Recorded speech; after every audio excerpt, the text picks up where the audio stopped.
மலையக இந்து குருமார்களுக்கும் ஜனாதிபதி செயலாளர் கலாநிதி நந்திக சனத்குமார் நாயக்கவுக்கும் இடையிலான கலந்துரையாடலில் மலையக இந்து குருமார் பல தசாப்தங்களாக எதிர்நோக்கி வரும் பிரச்சினைகள் தொடர்பில் கலந்துரையாடப்பட்டுள்ளது. மேலும் சில பொதுவான விடயங்கள் தொடர்பில் இதன்போது கலந்துரையாடப்பட்டதுடன் அந்த பிரச்சினைகளுக்கு முறையான தீர்வுகளை வழங்குவதற்கு தேவையான தலையீடுகளை மேற்கொள்வதாக ஜனாதிபதியின் செயலாளர் குறிப்பிட்டதாக ஜனாதிபதி ஊடகப் பிரிவு செய்தி வெளியிட்டுள்ளது.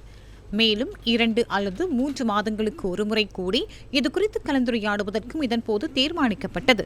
மலையக மக்களின் தேவைகளை நிறைவேற்றுவதற்காக அரசாங்கம் முன்னெடுத்து வரும் வேலைத்திட்டங்கள் குறித்தும் இங்கு கலந்துரையாடப்பட்டதுடன் அவர்களின் பிரச்சினைகள் தொடர்பில் கருத்துக்களை தெரிவிப்பதற்கு வாய்ப்பளித்தமைக்காக அரசாங்கத்திற்கு நன்றியினை தெரிவித்துக் கொள்வதாக இந்து குருமார் இங்கு குறிப்பிட்டதாக ஜனாதிபதியின் ஊடகப் பிரிவு தெரிவித்துள்ளது. இலங்கை மலையக இந்து குருமார் ஒன்றியத்தின் பொதுச் செயலாளர் கலாநிதி சிவஸ்ரீ வேலு சுரேஷ் சர்மா குருக்கள் உள்ளிட்ட குருமார், ஜனாதிபதியின் சிரேஷ்ட மேலதிக செயலாளர் ரோஷன் கமகே, இந்து சமய கலாசார அலுவல்கள் திணைக்களத்தின் பணிப்பாளர் வை அனிருத்தனன் உள்ளிட்ட பலரும் இதன்போது பிரசன்னமாகியிருந்தனர்.